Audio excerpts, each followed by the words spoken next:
Тревожная кнопка. Обзор криминальных новостей и резонансных происшествий продолжает утренний эфир ОНТ. В студии Марина Мороз. Здравствуйте. Дорога снова забирает жизни. Аварийный обзор последних дней. Пуховический район. Водитель МАЗа ошибся с выбором дистанции и въехал в Рено, которая по инерции влетела в попутную маршрутку. Травмы у пожилого водителя французской иномарки оказались смертельными. Мужчина погиб на месте. Фатальным для еще одного пожилого мужчины стал переход дороги в неустановленном месте. На одной из столичных улиц его собьет «Шкода». Мужчина также скончался. Еще одна столичная авария. Молодой водитель на «Фольксвагене» снесет на пешеходном переходе 16-летнюю школьницу. Жива, госпитализирована для обследования.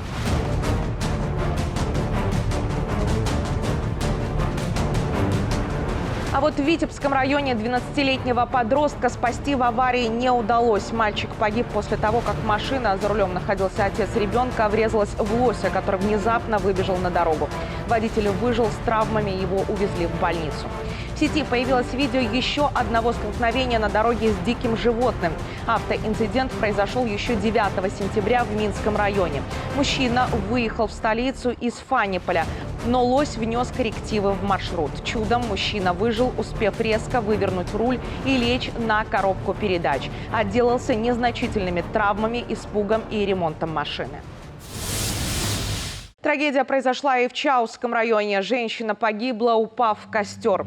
Две сестры наводили порядок в дворе и жгли мусор недалеко от дома. Когда одна из женщин отошла в дом, вторая упала в костер. Выбраться сама она не смогла. Вытащить пенсионерку из огня помогли соседи. Женщину принесли в дом, однако врачи скорой помощи вынуждены были констатировать смерть. К другим новостям. Ради внучки отдала последнее. В Витебске задержан очередной курьер аферистов, который забрал у 86-летней пенсионерки больше 100 тысяч рублей. Женщина поверит, что ее внучка попала в ДТП и передаст курьеру, 24-летнему жителю Дубровинского района, все накопленные деньги. В Витебске парень снимал квартиру, перебивался случайными заработками. Предложение о курьерской подработке нашел в интернете и согласился помогать аферистам. Я приехал по указанному адресу, который мне сняли кураторы, забрал деньги у бабушки и по дальнейшим инструкциям отвез их в город Москва. В столице России он передал подельникам денежные средства, часть из которых оставил себе за выполненную работу. Когда он вернулся в Витебск, был задержан сотрудниками милиции. Ему грозит до 10 лет лишения свободы. Попадется в руки оперативников еще один курьер, только возил он не деньги, а наркотики. Гражданин соседней страны в Беларусь приезжал забирать крупные партии товара, которые распасовывал на съемной квартире под Минском. Закладки делал не только в столице, но и по всей Минской области. При себе по месту жительства и в тайниках задержанный хранил более 1,5 килограмма особо опасного психотропного вещества. Уголовное дело возбуждено за незаконный оборот наркотиков с целью сбыта. Фигуранту грозит до 15 лет тюрьмы. 22 тысячи пачек сигарет минимум хранил у себя в квартире иностранный студент. Как вскрылся его тайный бизнес? Соседи рассказали участковому о подозрительном студенте-иностранце, к которому систематически приходят в гости разные люди. Проверка показала, 28-летний молодой человек действительно хранил дома десятки тысяч пачек сигарет общей стоимостью более 7 тысяч рублей.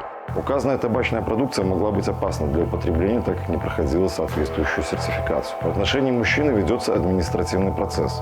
Продукция изъята. Милиция напоминает, что за перевозку и хранение табачной продукции в нарушении установленного законом порядка предусмотрена административная ответственность. Наглость, второе счастье или как стащить только что купленный триммер из-под носа хозяина. Пенсионер купил новый триммер и вез его на автобусе домой. В какой-то момент он отвлекся, а пассажирка, находившаяся рядом, моментом этим воспользовалась. Женщина взяла коробку и вышла с ней из автобуса прямиком за уголовным делом, которое возбуждено за кражу. 51-летняя женщина задержана, триммер возвращен владельцу. И это все на сегодня. Хорошего дня, будьте бдительны и берегите себя.